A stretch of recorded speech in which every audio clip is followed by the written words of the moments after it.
네, 들으신 대로 김기춘 전 비서실장과 조윤선 전 문체부 장관이 잠시 후 특검에 출석합니다.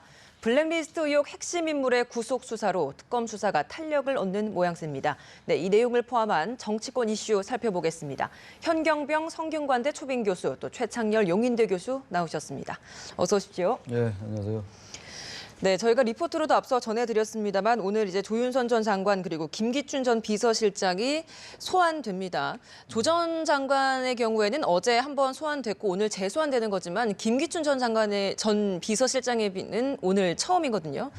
블랙리스트 수사가 좀 어느 정도 탄력을 받을 것 같은데요. 어떻게 보십니까?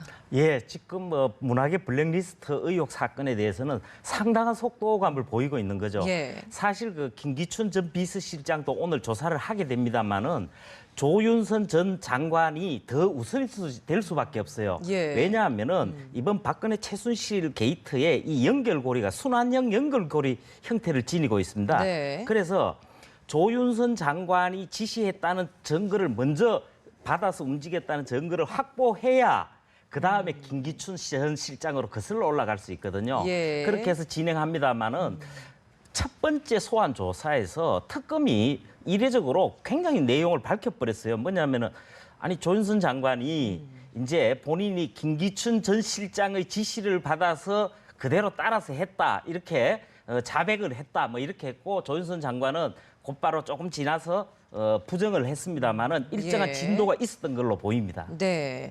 지금 건강상의 이유로 어제 김기춘 전 비서실장은 특검 소환에 불응을 했고요. 이제 오늘은 이제 구속 후에 첫 소환 조사를 받는 건데 김 전 실장 그동안 계속 부인해 왔습니다. 과연 특검이 오늘 입을 열게 할 수 있을지 어떻게 보십니까? 어제 조윤선 전 장관은 출석을 했어요. 예. 이제 구속되자마자 얼마 지나지 않아서 소환을 했었잖아요. 그게 이제 아마 심리적인 압박 같은 거 그런 이제 카드로 어떤 조윤선 전 장관의 입을 통해서 박근혜 대통령과의 연관성을 좀 밝히려고 그렇게 했다고 보여집니다. 예. 김기춘 전 실장은 바로 그러한 점 때문에 출석을 안 한 게 아닌가, 건강상의 이유로 말이죠. 그런 상황 속에서는 이제 그러한 진실, 사실을 자백할 확률이 대단히 높다고 그럽니다. 예. 구속된 직후에 검찰이 소환해서, 물론 특검입니다만, 소환해서 이러한 것들을 추궁하다 보면은 다른 때와 달리 어떤 그 진실에 접근할 수 있는 상황이 높아진다고 그래요, 확률이. 바로 그런 점을 의식해서 그 검사 출신은 이제 검사 출신이니까 김기춘 전 실장이 출석을 안 한 것 같은데 오늘 두 사람이 다 출석을 하게 된다면 바로 이제 그런 부분들을 다시 추궁을 하리라고 보입니다. 지금 이 특검의 최종 목표는 박근혜 대통령이 아까 뭐 보도한 것처럼 박근혜 대통령이 지시해서 이 문화예술계의 블랙리스트가 작성됐다라는 것을 이제 그런 의혹을 가지고 이제 수사를 하고 있는 거거든요. 바로 예. 그런 점들을 오늘 두 사람에게 추궁해 갈 것으로 보입니다. 사실 박근혜 정부 때 실세로 불렸던 인물들 아니겠습니까? 네, 네, 지금 이렇게 수의를 입은 모습으로 앞으로 이제 잠시 후 2시 정도에 저희 특검 사무실 앞으로 등장을 하고 저희가 그렇죠. 현장을 생중계해 드릴 텐데 언제까지 이 두 사람이 박근혜 대통령의 방패 역할을 할 것인지 이 점도 좀 궁금합니다. 어떻게 예상하십니까? 결국은 어떠한 진술과 어떤 물증을 가지고 임하는 수밖에 없잖아요. 예. 게다가 지금 이 두 사람이 박근혜 대통령과의 연관성을 진술할지 않을지 아직 모르겠어요. 예. 지금 특검은 이번 주 중에 이제 청와대에 대한 압수수색도 할 예정인 것 같긴 합니다. 물론 청와대가 이 압수수색을 거부할 확률이 되게 높긴 합니다만, 대단히 높긴 합니다만, 바로 그렇기 때문에 이 두 사람의 진술만으로 의존했다가는 결국은 박 대통령과의 연관성을 추궁해내기 어려울 수도 있다고 봅니다. 예. 오늘 어쨌든 어떠한 얘기를 할지 모르겠는데 어떠한 심경의 변화를 일으킨다든지 아니면 다른 이제 재판 과정에서 또 나타날 것들이 있을 거예요. 아마 공판 과정에서 그런 것들 때문에 어쩔 수 없이 진술하게 되는 그러한 쪽으로 특검이 좀 유인해가지 않을까라고 보여집니다. 교수님은 좀 어떻게 전망하십니까? 저는 뭐 김기춘 전 비서실장이 보일 답변은 정해져 있다고 생각을 합니다. 블랙리스트 사실의 존재 자체를 모른다 그럴 겁니다. 상황이 그렇게 이렇게 되면 됐는데도 끝까지 부인할 것이다. 예. 그렇게 되면 어떤 효과가 있느냐 하면 일단은 아까 제가 연결고리라 그랬는데 박근혜 대통령으로 이어지는 게 일단 차단이 되잖아요. 네. 그렇게 되고 그다음에 이제 남는 게 본인 문제인데 본인은 법적으로도 얼마든지 방어할 수 있다고 생각을 할 겁니다. 예. 사실 그런데 저는 조금 다른 각도에서 압박을 할 수 있다고 봅니다. 왜 그러냐 하면은 이번에 특검에서 구속을 10명을 했는데 네. 그중에 5명이 이 문학의 블랙리스트 관련자들입니다. 예. 그만큼 그 특검도 그렇고 법원에서도 혐의 인정에 대해서 굉장히 짙게 판단을 하고 있다는 거거든요. 이런 상황에서 지금 이제 또 한 부분을 짚어볼 수 있는 것이 조윤선 장관이 움직여서 진행될 수 있던 사안이 아닙니다. 이 문학의 블랙리스트는 정무수석실을 비롯해가지고 교문수석실하고 문화체육관광부를 비롯해서 관련 기관들이 체계적이고 조직적으로 움직였거든요. 네. 이런 차원에서는 반드시 조윤선을 넘어서는 컨트롤 타워가 있었던 거예요. 예. 그렇기 때문에 특검 입장에서는 김기춘 전 실장을 강하게 압박할 수 있을 것이고 김기춘 전 실장은 아까 제가 말씀드린 논리로 서로 창과 방패로 팽팽하게 진행될 가능성이 높다고 봐야 될 것 같아요. 네. 아마 이제 김기춘 전 실장과 조윤선 전 장관의 대지신문 같은 거 그런 것들을 통해서 어떤 그 말이 상위한 것, 엇갈리는 것들을 이제 끄집어냄으로써 사실에 접근할 수 있는 그런 전략도 구사할 수 있다고 생각해요. 네. 저희가 지금 화면으로도 몇 번 비춰드렸습니다만 구속된 이후에 조 전 장관 부쩍 좀 초췌해진 모습을 많이 볼 수 있었던 것 같습니다. 아무래도 그게 지금 조 전 장관의 신경을 많이 보여주는 그런 단적인 면이 아닐까 싶은데요. 현 정부 실세 중에 실세였던 여성 정치인이라고 할 수 있었는데 어쩌다 이렇게 피해자 신분으로까지 추락하게 되는 걸까요? 글쎄요, 조윤선 전 장관이 2012년도 박근혜 후보를 그야말로 밀착 마크한 예. 그런 화면도 많이 봤고, 그리고 이제 정권 출범한 다음에 정무수석도 했고 장관을 2번이나 했잖아요. 예. 장관을 2번을 한 정권에서 한 예가 거의 없습니다. 그러니까 뭐 조윤선 전 장관을 언론에서 뭐 신데렐라라 이렇게 표현을 하는데 이 조윤선 전 장관은 이회창 전 총재가 발탁한 인물이에요. 저기 새누리당의 나경원 의원도 마찬가지긴 합니다만. 그야말로 승승장구하고 최근에 청문회에서조차도 끝까지 블랙리스트의 존재를 모른다고 하다가 그러다가 이제 그 의원의 질의에 의원의 추궁에 결국은 그러한 그 배제한 명단이 있는 것으로 알고 있다라는 식의 아주 우회적인 답변을 했거든요. 사실상 네. 뭐 블랙리스트의 존재를 인정한 거였죠. 당연히 뭐 구속 전과 구속 후에 어제 모습을 보니까 그야말로 극과 극인 것 같아요. 여러 가지 지금 뭐 본인의 처한 입장이 그대로 나타난다고 보여지는데 뭐 그러한 것들보다는 어쨌든 조윤선 전 장관이 이 정무수석 할 때 이러한 블랙리스트의 존재 그리고 지시를 받아서 실행에 옮기고 이런 과정들을 이제 추궁해 나가는 과정 아니겠어요? 예. 그리고 지금 아까 말씀하신 것처럼 블랙리스트에 관련된 사람들이 구성이 많이 됐잖아요, 특검에서. 그래서 네. 거의 특검이 이 부분에 대한 확실한 진술과 거의 이 물증을 확보하고 있다고 저는 보여집니다. 그래서 조윤선 전 장관이 이런 부분들을 본인이 부인한다고 해결될 문제가 아닌 것 같고 그래서 오늘 어쨌든 나와서 그런 것들 진술을 하고 또 향후 아까도 말씀드린 바와 같이 청와대의 압수수색이 만약에 이루어진다면 부분적으로라도 이런 부분들을 입증해 나올 수 있지 않을까 이렇게 생각합니다. 네. 교수님이 좀 이 여성 정치인으로서 정말 이름을 날리던 이 조 전 장관 지금 이렇게 된 상황 어떻게 보십니까? 사실은 그 조윤선 장관이 이제 전 장관이 되었습니다만은 대통령의 여자 뭐 이렇게 불리고 사실 스타 장관이고 평판이 좋았었던 네. 것 같아요. 그런데 사실 국정을 임하면서 국회의원 때도 그렇지만 특히 장관이나 청와대에서 생활할 때는 해서는 안 될 행동이란 게 있거든요. 특히 이번 그 게이트에서 불거졌습니다마는 조윤선 장관이 그 중에 주도적인 역할을 한 인물로 참여를 했다는 부분에서 사실 동정의 여지는 없다고 봅니다. 예. 그런데 아까 말씀하신 초췌한 모습 이런 게 통상 구속이 돼서 이제 구치소에 있게 되면은 출석을 하게 되더라도 화장을 기본적으로 못하게 되어 있거든요. 네. 그런 상황에서의 모습이기는 합니다만은 저는 오히려 의외로 담담하게 받아들이고 있는 것 같은데 사실요 이번에 해당되는 사항이 직권 남용하고 위정 부분인데 본인이 그 부분을 김기춘 전 실장에게 전가를 시키면 본인의 법적 형량 자체는 굉장히 낮아질 가능성이 많습니다. 그런 차원의 접근을 하고 있다고 보여지고 다만 정말 안타까운 것은 도덕적이고 정치적인 책임은 엄하게 물어야 되는데 한 우리나라의 사랑받던 여성 정치인이 추락한 것은 안타까운 것은 또 분명한 것 같아요. 네. 저는 근데 그 조윤선 전 장관에 대해서 유난히 안타깝다라고 얘기하는 그런 것들도 이해가 잘 안 가요. 다 마찬가지 아닙니까? 왜 조윤선 전 장관에 대해서 유난히 이렇게 안타깝다 이런 식의 얘기를 하는지 예. 어쨌든 잘못한 거예요. 정무수석 하면서 더 이상 다른 얘기가 필요 없다고 저는 생각합니다. 네, 알겠습니다. 이제 특검 수사도 어느 정도 중반으로 접어들고 있는데요. 지금까지의 특검 어떻게 평가하시는지 듣고 싶습니다. 먼저 교수님 한 말씀 부탁드립니다. 저는 뭐 그동안 검찰 수사 또 그리고 국회 국정조사 특위가 있었잖아요. 예. 아마 우리 국민께서도 아마 미흡했다고 생각을 하실 거예요. 그런데 검찰의 기존 수사라든지 국회 국조특위에서 진행됐던 여러 사안들을 특검이 잘 활용하면서 여기에다가 제일 빨리 가장 필요한 것이 속도 문제인데 제가 볼 때는 헌재보다도 더 속도전을 전개하고 있다고 보여집니다. 예. 그리고 사실 지금 문학의 블랙리스트 문제를 언급했습니다마는 이 사안만 해도 특검이 그 인지하고 발굴해서 거의 형태를 다 잡아낸 사건이거든요. 그리고 또 박근혜 대통령에 대해서 뇌물죄 또는 제3자 뇌물죄 둘 다 합니다. 이 부분에서 정조준을 해가지고 굉장히 실정법적인 재판 과정에서 유리한 증거를 확보한 것 같아요.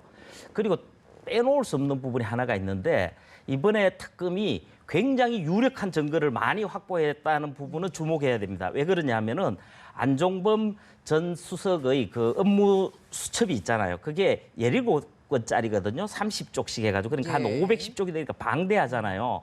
그런데 이 부분이 법원에 의해서 증거 채택이 됐단 말이에요. 그렇죠. 예. 그리고 또 한 부분이 지난번 그 태블릿 PC의 논란이 계속 이어져 오던 상태에서 제2의 태블릿 PC가 장시호 씨한테서 나왔단 말이에요.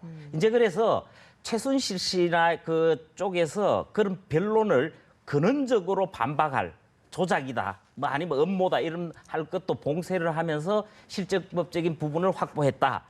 한 가지를 덧붙이자면은 이재용 삼성 부회장에 대한 영장 기각에서 상처를 입지 않았느냐 그랬는데 저는 그렇게 보지는 않습니다. 그래요.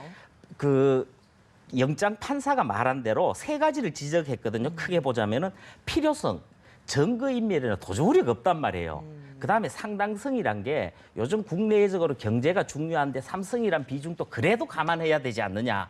법적인 책임은 묻더라도. 그리고 또 한 부분이 박근혜 대통령과 최순실 씨에 대한 조사가 없었기 때문에 이 뇌물죄나 제3자 뇌물죄는 그 수수한 사람을 조사하고 반드시 이제 어떤 그 구속이라든지 이런 절차를 진행해야 되는데 그렇게 하지 않았다는 거를 물어서 기각한 거기 때문에 본래 내용의 진도에는 또 상황 진척에는 무리가 없다고 생각을 합니다. 예. 교수님 어떻게 보십니까? 지금까지의 특검 수사 잘 해왔다고 평가하실 수 있겠습니까? 뭐 지금 이제 평가가 두 갈래인 것 같아요. 상당히 긍정적인 평가가 있는 반면에 뭔가 좀 너무 지나치게 앞서 나간 면이 있지 않냐라는 그런 두 가지 평가가 있는 것 같은데 저는 전자 쪽이 맞다고 생각해요. 특검이 아주 잘하고 있습니다. 지금 뭐 여러 가지를 갖다 자꾸 뭐 이제 특검이 너무 앞서 나오고 이렇다는 얘기는 전 뭐 아주 잘못된 시각이라고 보여지고 특검이 이번에 10명을 구속을 했어요. 그리고 네. 지금 특검이 하는 게 박근혜 대통령의 뇌물죄 부분, 그리고 문화예술계의 블랙리스트 의혹 부분, 그다음에 이화여대 학사 입시 비리 이쪽하고 또 의료농단 비선 실세의 뭐 비선 진료 문제 이런 것들을 지금 4갈래 정도로 특검이 수사를 하고 있어요. 여기에 관련돼서 뭐 10명이나 구속을 했는데 지금 우리 현 교수가 잘 말씀하신 것과 같이 역대 특검이 10명을 구속한 예가 없습니다.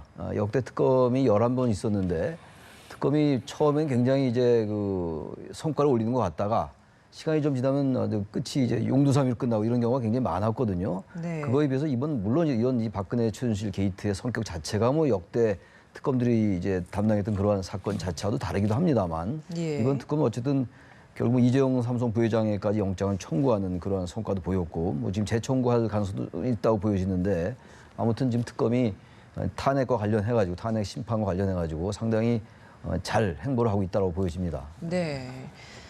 이제 저희가 2시 정도에 조윤선 전 장관 그리고 김기춘 전 청와대 비서실장이 특검에 이제 도착할 예정이라고 했었는데 지금 시간이 조금 지연되고 있는 것 같습니다. 잠시 후에 도착할 것으로 보이고요. 저희가 지금 현장 화면 함께 보여드리고 있기 때문에 저희가 두 사람이 도착하는 대로 다시 한번 생중계를 해드릴 예정입니다. 이제 다음 주면 이제 민심에 큰 교류가 있을 설 연휴가 있지 않겠습니까? 민심 밥상머리 이 자리에서 어떤 이야기가 나올지 이것도 관심거리입니다. 제가 볼 때 주제는 딱 두 가지로 명확하다고 봐야 되잖아요. 예. 하나는 이번 게이트에 대한 탄핵 문제, 또 하나는 이제 대선 구도로 가는 부분일 것 같습니다. 탄핵 부분은 지금 헌재에서 특검 못지않은 속도를 진행을 하고 있고, 그리고 이제 여러 가지 법리적인 부분을 국민 여론에 부합하는 수준 이상으로 하고 있다고 보여집니다.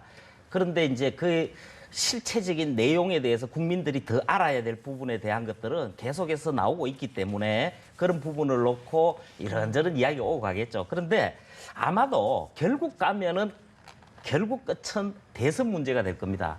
그런데 이제 지금 설 연휴 이 부분으로 해서 잡혀지는 민심이 굉장히 중요합니다. 사실은 예. 그 전에 대해서는 늘 12월이었잖아요. 그래서 추석 민심으로 상당히 그쵸. 판가름이 났거든요. 네. 근데 요번은 비슷한 격차를 두면서 설 민심으로 이제 가는 건데, 요번 그 설 민심에서 이제 그 대선 후보들의 행태만 봐도 알 수 있거든요. 지금 많은 후보들이 설 전에 이제 대선 출마를 선언을 하게 되는데, 이런 과정에서 사실은 두 가지 특징적 내용을 가질 거예요. 하나는 뭐냐 하면은 문재인 전 대표 대 반기문 전 총장의 양강 구도에 대한 부분입니다. 그리고 그 중에서도 반기문 전 총장이 지금 이제 입국한 이후에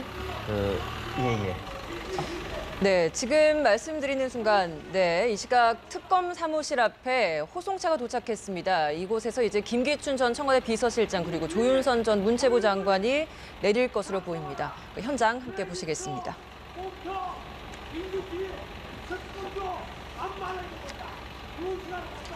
네, 조 전 장관의 경우에는 어제 오후에 특검에 출석해서 3시간가량을 조사를 받았습니다. 하지만 김 전 비서실장의 경우에는 건강상의 이유로 어제 출석을 거부했고 구속 후에 오늘 처음으로 특검에 출석해서 조사를 받게 됩니다. 네, 김 전 실장과 조 전 장관은 그동안 블랙리스트에 관여했다라는 의혹을 철저하게 부인해 왔는데요. 이들 모두 구속 후에 조사 과정에서 태도를 바꿀지 관심이 모아지고 있습니다. 지금 호송차 문이 열렸고요. 네, 자세히 닫혔습니다. 네, 안에서 아직 시간이 좀 지체되고 있는 것 같은데요. 두 분이 어떤 모습으로 차에서 내릴지 함께 좀 관심이 집중되고 있습니다.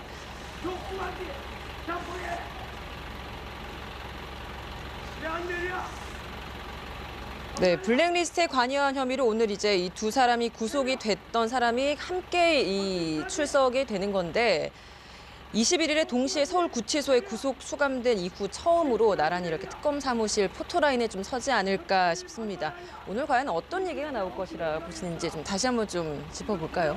뭐 지금 특검이 사실 수사를 시작하지 딱 한 달째 되는 날입니다. 예. 한 달째 되는 날에 이번 그 게이트의 가장 핵심 인물이 빼놓을 수 없는 인물이 청와대의 김기춘 전 실장과 조윤선 전 장관이거든요. 네. 그리고 이번 블랙리스트 관련해서 확실한 혐의 입증이 되면서 이제 구속이 됐단 말이에요. 예. 그래서 이제 구속된 상태에서 이제 검찰 소환을 김기춘 전 실장은 처음, 조윤선 전 장관은 두 번째 해서 특검 조사를 받게 되겠습니다만은 오늘 진행되는 내용이 나중에 박근혜 대통령과 관련해서 굉장히 중요할 겁니다. 네, 조윤선 전 장관이 지금 호송차에서 내렸습니다. 수의를 입지 않고 사복을 입고 또 어제처럼 또 네, 출석을 했네요. 아직 김기춘 전 비서실장은 잡히지 않고 있고요. 조윤선 전 장관 어제와 마찬가지로 굉장히 수척해진 모습으로 특검 사무실에 들어가는 모습 함께 보고 계십니다. 수입이 있고, 그에 추적하는 경우도 있고, 저렇게 수입이 있지 않는 경우도 있어요. 아직 무죄 추정의 원칙에 따라서 이런 건 선택사항이고. 선택사항이 자신이 어떻게 하냐에 따라서 수입이 입어도 되고, 사복을 입어도 되고 그러는데 어쨌든 이제 손은 이제 결박이 된 상태죠, 지금. 예. 네, 이번에 보이는 화면에서는 아마도 김기춘 전 비서실장이 엘리베이터의 화면이었군요. 네. 특검이 오늘 이렇게 소환을 했을 때 이 둘을 상대로 박근혜 대통령이 블랙리스트 작성을 지시했는지 아무래도 이 부분을 좀 집중 추궁하지 않을까 싶은데 어떻게 보세요? 결국 그 부분이겠죠. 지금 영장이 발부됐다는 거는 어느 정도 그런 것들이 소명된 거란 말이에요. 근데 결국은 이 사안을 과연 김기춘 비서실장, 전 실장이 혼자 스스로 했겠느냐. 세월호 이후에도 그랬고 2014년도부터 2015년도까지의 정황들이거든요. 지금 이진 블랙리스트 관련들이. 그래서 이것은 어쨌든 대통령에게 최소한도 보고되고 그리고 대통령의 직접적인 지시가 아니더라도 묵인 방조 이런 것들도 충분히 예상할 수 있는 부분들이거든요. 이런 것들을 얼마나 특검이 밝혀낼 수 있느냐의 문제인데 아까 우리 말씀처럼 김기춘 전 비서실장은 지금까지 행태로 미뤄볼 때 끝까지 부인할 가능성이 높아 보입니다. 결국은 이제 다른 진술들, 다른 물증들 그런 것들로 이렇게 박근혜 대통령이 지시했다라는 그런 의혹입니다만 그런 것들 입증해낼 수밖에 없겠죠. 이 둘을 오늘 같이 소환을 했기 때문에 아무래도 대질 조사 가능성 이 부분도 염두에 둘 수 있을 것 같은데. 아직은 현실적으로 가능할 것 같진 않아요. 그래요. 아마도 조윤선 전 장관이나 김기춘 전 실장의 그 진술 수위에 따라서 실체적으로 접근을 더 하게 된다면은 할 필요가 있겠죠. 그런데 그런 정도까지 진도가 나갔으면 좋겠습니다만은 어렵지 않냐고 보고요. 네. 아까 말씀하신 네, 지금은 또 장시호 씨가 특검에 출석을 했습니다. 장시호 씨 같은 경우에는 지금 뇌물죄와 관련해서 조사를 받기 위해서 특검에 출석하는 모습 함께 보고 계십니다. 네, 장시호 씨 같은 경우에는 최순실 씨와 김종 전 문체부 2차관과 공모해서 한국동계스포츠영재센터에 삼성전자가 후원을 하도록 압박한 혐의를 받고 있지 않습니까? 또 한국관광공사의 자회사인 그랜드코리아 레저 주식회사에서 부당하게 2억 원을 지원받은 혐의도 받고 있습니다. 이 돈에 대한 대가성에 대해서는 조사할 것 같네요. 장시호 씨가 그 이른바 제2의 태블릿 PC 그걸 이제 제출했잖아요 검찰에 변호인을 통해서 이 부분이 이제 삼성과 이 최순실과의 이 이제 관련을 아주 입증할 수 있는 굉장히 구체적인 자료였거든요. 그러니까 최순실과 이 장시호는 지금 서로 입장이 갈린 것 같아요. 제 갈 길 가는 것 같은데 이게 어떻게 진행될지 모르겠어요. 흔히들 이제 저럴 때는 죄수의 딜레마라는 얘기 많이 하잖아요.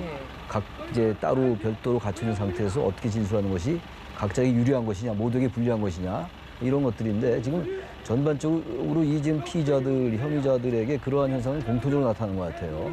지금 우리 장시호 씨가 오늘 출두해가지고 저분도 결국은 이재용 부회장의 영장이 기각됐잖아요. 네. 그래서 지금 특검이 영장을 재청구할지 아닌지 아직 모르겠습니다만 저런 부분들 통해서 다시 입증해 나간다면 재청구도 가능하지 않겠는가 이렇게 생각이 됩니다.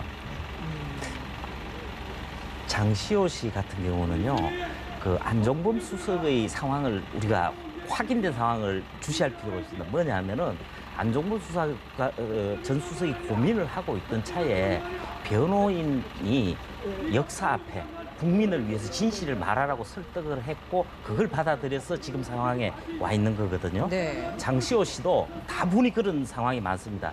그런 상황으로 본인이 접근을 해주면요. 수사 강도라든지 나중에 형량 문제에 있어서 상당히 선처를 받을 가능성이 많습니다. 그래서 장시호 씨도 그런 상황을 직감하고 태블릿 PC까지 건네면서 적극적으로 수사 협조를 하고 있는 거죠. 네, 조윤선 전 장관의 경우도 그렇고 장시호 씨 같은 경우도 그렇고 특검 사무실로 들어가면서 아무런 말도 하지 않고 들어갔습니다. 이 부분도 뭐 그런 심경을 좀 충분히 나타내는 것 같기도 한데요. 지금 방금 이인성 교수도 예. 지금 나왔어요. 이대 이화여대 입시 비리와 관련해서. 관련된 거죠. 특검의 출석들 지금 어쨌든 특검이 아까 말씀드린 것처럼 네 갈래 수사가 진행 중인데 박근혜 대통령 뇌물죄, 그다음에 블랙리스트 의혹, 그다음에 청와대 비선진료, 이화여대 입시 학사비리 네 갈래인데 여기 관련되는 이제 그 혐의자들이 다 지금 출석을 하고 있는 겁니다. 네, 아직까지도 김기춘 전 비서실장의 모습은 보이지 않고 있습니다. 이제 김기춘 비서실장만이 내리면 다 이제 모든 사람이 소환에 도착을 하는 것 같은데 아직 나오지 않고 있네요. 아까 그 조윤선 장관 복장 문제는 예. 한 가지만 조금 더 짚어드릴게요. 네. 아까 지적한 대로 선택 사항입니다. 그런데 사복을 입는다는 경우는 일반적인 경우에 무죄 추정의 원칙에다가 본인은 나는 무죄다라는 것을 시사하기 위한 강력한 메시지를 나름대로 복장을 한다 그 또한, 그러거든요. 예. 그런 의도도 다분히 읽혀집니다. 그럼 김기춘 전 실장 같은 경우에도 사복을 입고 나타날 뭐 그럴 가능성이 확률이 없지 않겠어요. 예. 지금 뭐 무죄 그래서 본인들이 정말로 그렇게 생각하는 것인지 뭔가 그래도 이 지금 죄가 있는데 이런 여러 가지 법률적인 부분들을 고려해서 전략적으로 저렇게 하는 것인지 뭐 알 도리가 없죠. 뭐 어쨌든 그건 법의 최종적인 심판이 있어야지 우리가 얘기할 수 있는 부분들이니까. 네. 김기춘 실장은 아마 사복으로 나타날 가능성이 높아 보입니다. 그건 뭐 나오겠죠. 예. 지금 네, 나오고 지금 있네요. 김 전 실장이 호송차에서 내려서 손이 포박돼 있는 상태로 네, 지금 그렇습니다. 손이 나오네요. 뭐 예. 결박되는 거죠. 여전히 아무 말을 하지 않고 입을 꼭 다문 채 지금 특검 사무실로 들어가고 있는 모습 현장 함께 보고 계십니다. 김기춘 전 실장은 반드시 꼭 이 지금 블랙리스트 관련뿐만이 아니라 그 기억하잖아요. 이번 정권 때 기춘대원군부터 해가지고 국정원 대선거 의혹 사건 이후부터 계속 이 국정 정치의 핵심에 있던 하여튼 모든 논란의 중심에 있던 게 김기춘 실장이었어요. 그리고 이번 청문회에서도 끝까지 최순실을 아직도 모른다라고 얘기하고 있는 상황이거든요. 그래서 국민들이 가장 이제 주목을 가지고 보고 있는 게 바로 김기춘 전 실장이에요. 네. 어쨌든 이번에 이제 구속은 블랙리스트 의혹과 관련해서 구속된 거긴 합니다만 이것뿐만이 아니라 세월호 7시간 문제도 그렇고 지금 모든 국정농단이나 최순실 박근혜 게이트의 모든 핵심에 역시 김기춘 실장이 있는 게 아니냐 이런 생각들을 가지고 있는 거죠, 국민들이. 예. 네, 이 시각 대치동 특검 사무실, 그래서 김기춘 전 비서실장, 그리고 조윤선 전 장관, 그리고 뇌물죄와 관련해서 장시호 씨까지 검찰에 출석하는 모습 함께 현장으로 보셨습니다. 네, 관련된 이야기 조금 더 해보고 싶은데요. 이 두 사람이 이렇게 소환되면서 이제 블랙리스트 수사도 조금은 종지부를 향해 달려가는 게 아닌가 싶은데요. 예, 예. 방금 나온 화면에서 보셨습니다마는 우리가 그 국민들이 궁금해하실 수가 있는 부분이 형량이 어떻게 되느냐 예. 부분인데 지금 구속됐을 때의 죄목은 두 가지입니다. 직권남용하고 위정입니다. 국회 청문회 때 위정 부분인데요. 네. 직권남용 같은 경우가 5년 이하의 징역입니다. 그리고 국회 그 정언감정법에 따라서 위정은 징역 1년에서 10년입니다. 그런데 이 두 가지 사안은 지금 우리 국민들이 알고 있는 수준에서도 위법성이 거의 명확하게 드러나 있는 부분이거든요. 예. 그래서 그런 부분이 있을 거고 또 한 부분은 왕 실장이라고 불리면서 최순실 게이트의 모든 전반을 알게 돼 있거든요. 그래서 이런 부분에서 앞으로 실체를 덜 밝혀야 될 부분이 있습니다. 네, 김기춘 전 비서실장이 끝인 줄 알았는데 지금 차은택 씨도 함께 호송차에서 내렸습니다. 차은택 씨 같은 경우에는 수의를 입고 출석을 했네요. 차은택 씨는 지금 수사 협조를 적극적으로 하고 있는 걸로 알려지고 있습니다. 네. 차은택 씨 관련 같은 경우에는 이제 뭐 체육계, 문화계에서 이제 관련된 비리에 주도적으로 관여했던 혐의를 갖고 있는데 어떤 이야기를 할지도 주목됩니다. 사실 그동안 그 본인과 관련된 부분은 문화계를 중심으로 해서 사안이 굉장히 많습니다. 그리고 내용이 악성인데 그런 부분에 대해서 거의 다 인정을 했습니다. 근데 더 문제는 오늘 같은 경우의 특검 소환은 본인 문제가 아니고 이런 문화계 블랙리스트라든지 관련 사안들에 대해서 추가 진술을 얻어내는 데에 워낙 적극적인 사람이라서 활용하는 데 소환된 걸로 보셔야 될 것 같아요. 네. 네, 지금 또 다른 사람이 호송차에서 내릴 것으로 보이는데요. 오늘 굉장히 많은 사람들이 한꺼번에 지금 소환이 되는 것 같아요. 특검에서 10명이 구속됐고요. 예. 검찰의 특별수사본부에서 6명인가가 구속이 됐어요. 구속이 거의 20명에 가까운 사람이 구속이 됐기 때문에 제가 아까 네 갈래라고 말씀드렸잖아요. 특검 네. 수사관이 박근혜 대통령 뇌물죄 또는 제3자 뇌물죄. 또다시 강조합니다만 블랙리스트 의혹, 청와대 비선진료 부분, 또 2대 입시 학사비리 이 네 갈래인데 여기에 관련된 사람들이 거의 20명 가까이 되는 거거든요. 예. 그렇기 때문에 지금 이 보도가 게다가 또 이 현재 진행되는 거는 헌재 탄핵 심리가 진행되고 있죠. 특검자도 수사하고 있고 또 기소된 지금 그 혐의자들, 그 피의자들 재판 공판이 열리고 있거든요. 이 세 가지가 같이 진행 중이에요. 그러다 보니까 굉장히 복잡한 사안들이고 거기에 따라서 이제 지금 많은 사람들이 지금 동시에 출석하고 있는 겁니다. 네. 장시호 씨도 조금 전에 출석을 했었는데 장시호 씨 같은 경우에는 지금 뇌물죄, 제일모직과 삼성물산 합병에 찬성표를 던지는데 어느 정도 대가성이 있었다라는 게 삼성 측이라면 그렇죠. 그것과 관련돼 있다라는 지금 관련돼요. 혐의 아니겠습니까? 삼성물산과 제일모직의 합병, 이제 이재용 부회장의 경영권 승계와 관련돼 있는 것이고 예. 공개 자체가 그 대가로 정유라 최순실에게 돈이 지원됐다라는 게 지금 검찰이 보고 있는 관점이거든요. 장시호 씨도 마찬가지예요. 장시호 씨가 아까 말씀하신 그 동계스포츠 연계센터에 16억을 지원한 게 삼성이거든요. 이런 것들에 대한 그 대가로 그 지원했다, 뇌물이다라고 보고 있는 거죠. 특검은 지금. 예. 바로 그 관련 때문에 장시호 씨가 구속된 거죠.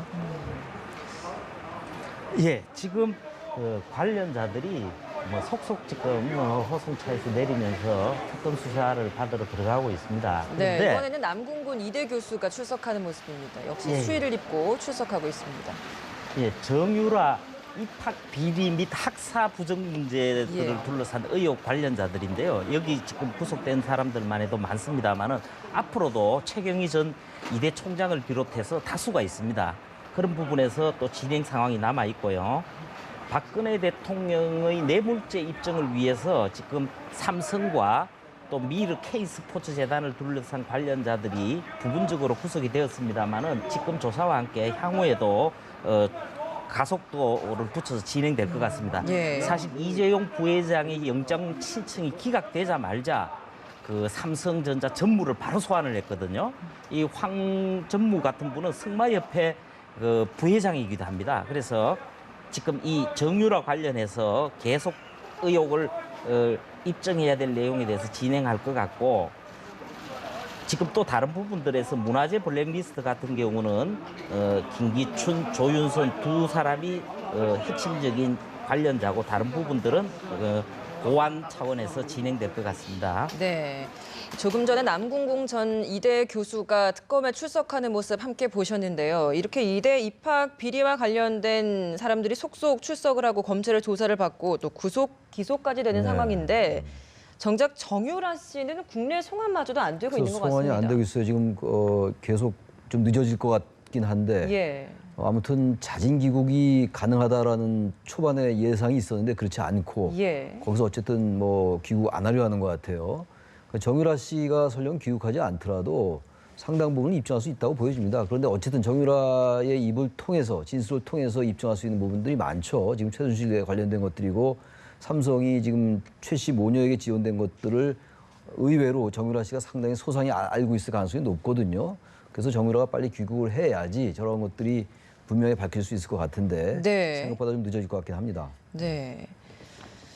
이 삼성 뇌물죄와 관련해서도 이재용 부회장에 대해서는 영장이 기각됐는데 오늘 이렇게 장시호 씨가 소환되면서 또 거기에 대해서 좀 탄력을 받고 또 구속영장을 재청구할 가능성은 낮다고는 하지만 여기에도 좀 도움이 되지 않을까 싶은데 어떻게 보십니까? 제가 볼 때는요, 특검이 이재용 부회장에 대해서 다시 한번 영장 신청을 할 겁니다. 아, 그래요? 예. 그 부분을 위해서 내용적인 걸 상당히 보강을 하고 있는데, 아까 제가 말씀드렸듯이 필요성이나 상당성 부분은 더 내용을 채우는 과정이라는 거죠. 그리고 이제 박근혜 대통령에 대해서 2월 초에 수사를 하게 되면요, 정말 관련 핵심 인물은 다 하게 되는 겁니다. 그렇게 되면은 그 내용과 환경, 조건이 다 갖춰지는 셈입니다.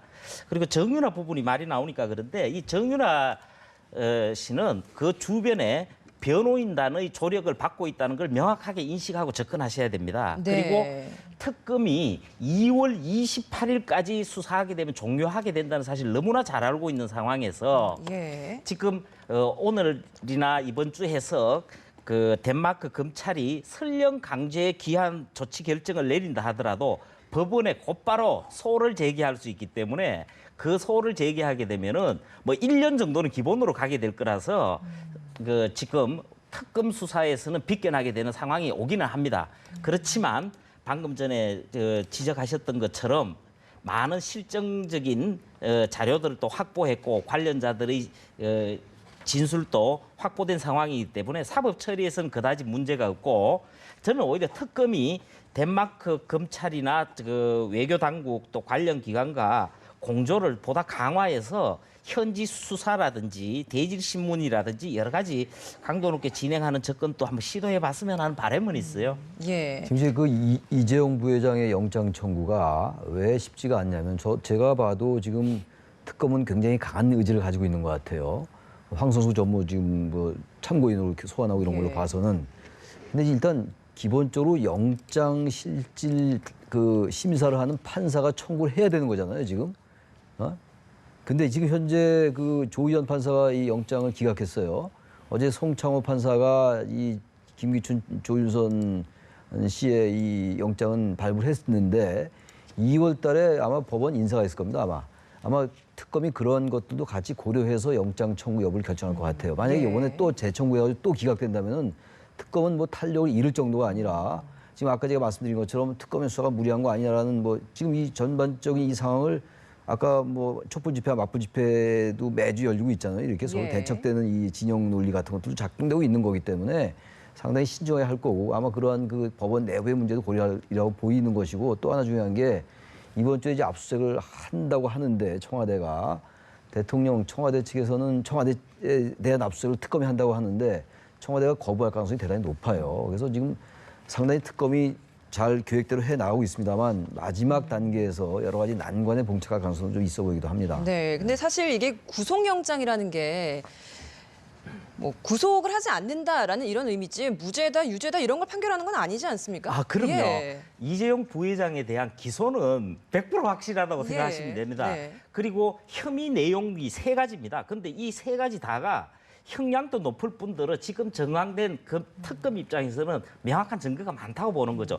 첫 번째가 뇌물죄고 그다음에 횡령죄고 그다음에 위정. 여기도 마찬가지로 국회 청문회에서의 위정 부분을 말하는 건데 각각을 놓고 봤을 때에 성립되는 내용들이 많거든요. 그리고 무엇보다 중점을 두는 게 이 뇌물죄 부분인데 예.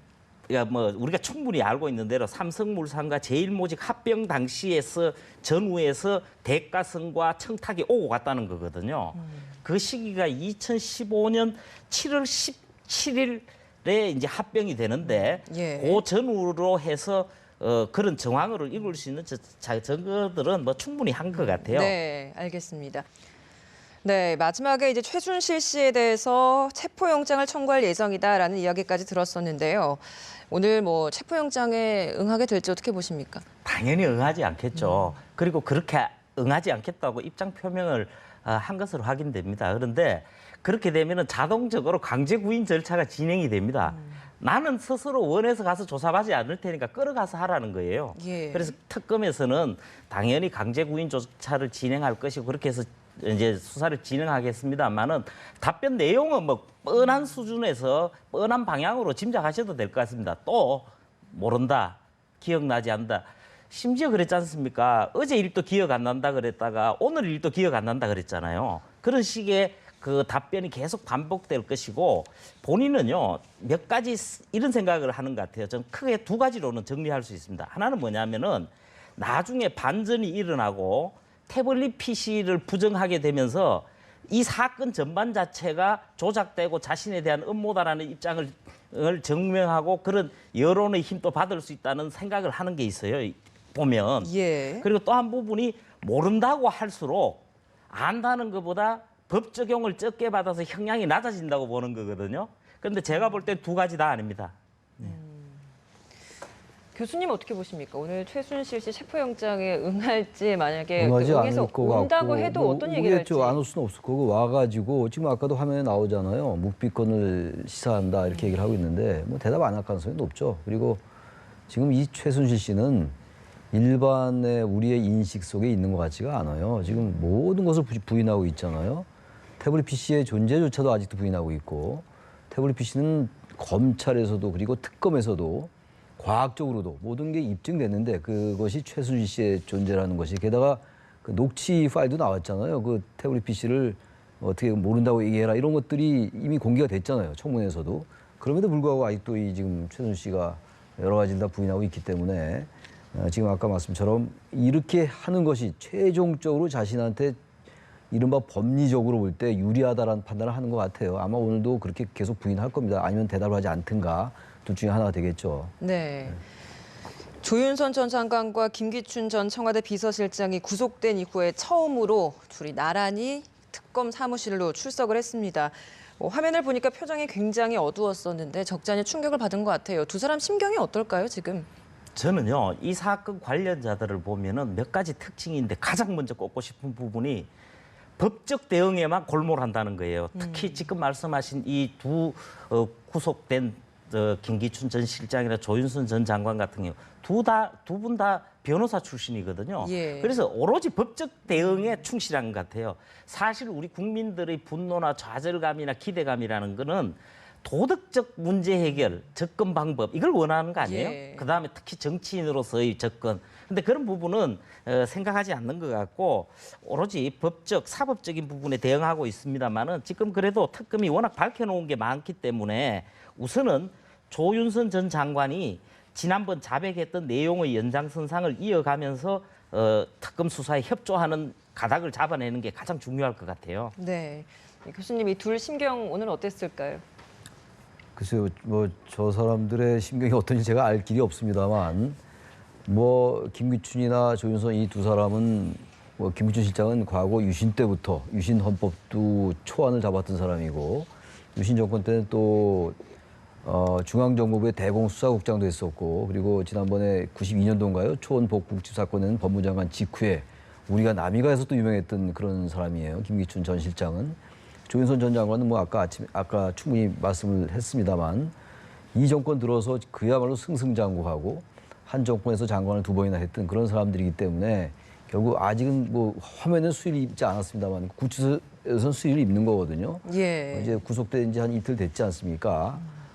지금 이 앞으로 이 법률적으로 어떻게 형량을 낮출까 뭐 그런 쪽에 골몰을 하리라고 보여집니다. 그야말로 일국의 뭐 정무수석이나 장관을 했으니까 그래도 당당해야 되겠다 이런 생각은 상대적으로 적지 않을까. 물론 제 예단이긴 합니다만 이런 생각이 듭니다. 네, 지금 특검 수사가 한 달이 좀 지났는데 굉장히 초강경 대응을 펼치고 있는 것 같습니다.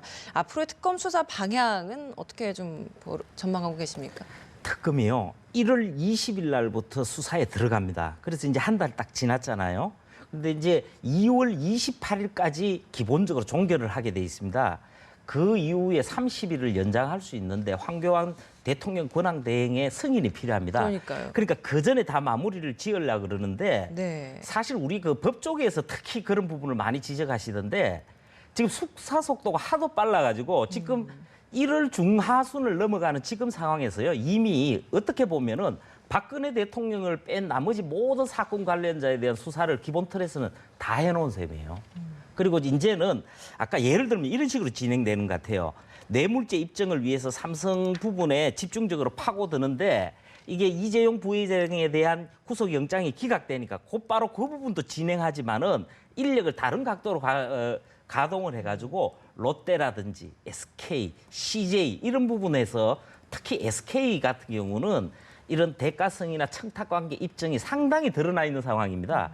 이런 상황을 통해 가지고 계속적으로 특검의 그 구속 또는 기소 또 재판 과정에서 혐의를 입증할 사안들을 계속 채워나가고 있는 거죠.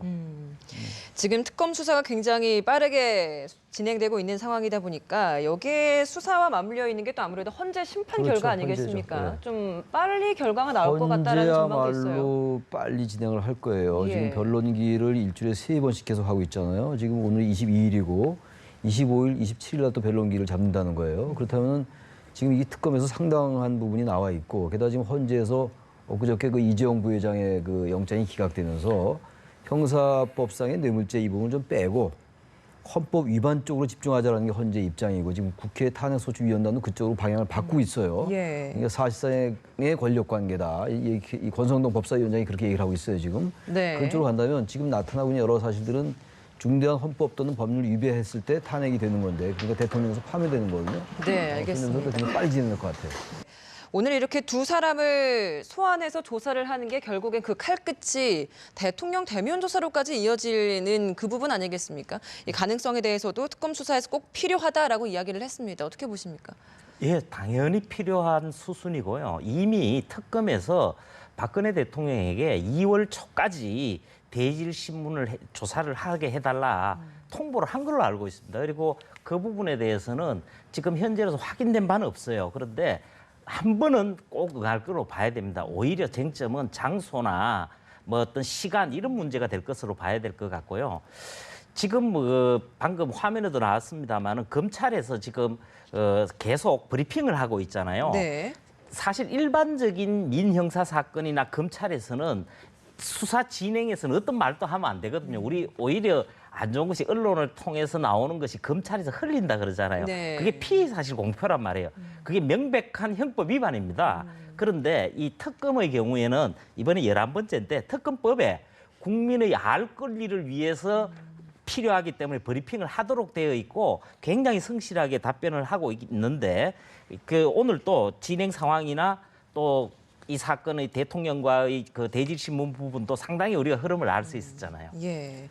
네, 현 교수님께서는 대질 조사 가능성 적어도 한 번 정도는 있을 것이다라고 하셨는데 어떻게 보십니까? 있어야 되죠. 반드시 해야 되는데 박근혜 대통령이 검찰 조사도 계속 거부했고 그리고 박근혜 대통령 측의 변호인이 뭐라고 얘기를 했냐면은 중립적인 특검 조사에 응하겠다 이렇게 얘기했어요. 근데 지금 박근혜 대통령 측은 특검의 지금 이러한 수사 방향이라든지 수사가 중립적이지 않다고 보는 것 같아요. 지금 이 언론 브리핑조차도 지금 시비 걸고 있는 거잖아요. 네. 그렇기 때문에 제가 볼 때는 대면 조사에 응하지 않을 가능성이 높아 보여요. 네. 1월 1일 날 신년 기자간담회 할 때도 대통령이 굉장히 강하게 모든 의혹을 부인했잖아요. 저는 그런 면에서 볼 때 대면 조사가 반드시 이루어져야 됨에도 불구하고 저는 대면 조사 그렇게 쉽게 이루어질 것 같지 않습니다. 네, 알겠습니다. 오늘 두 분 말씀 여기까지 듣겠습니다. 고맙습니다.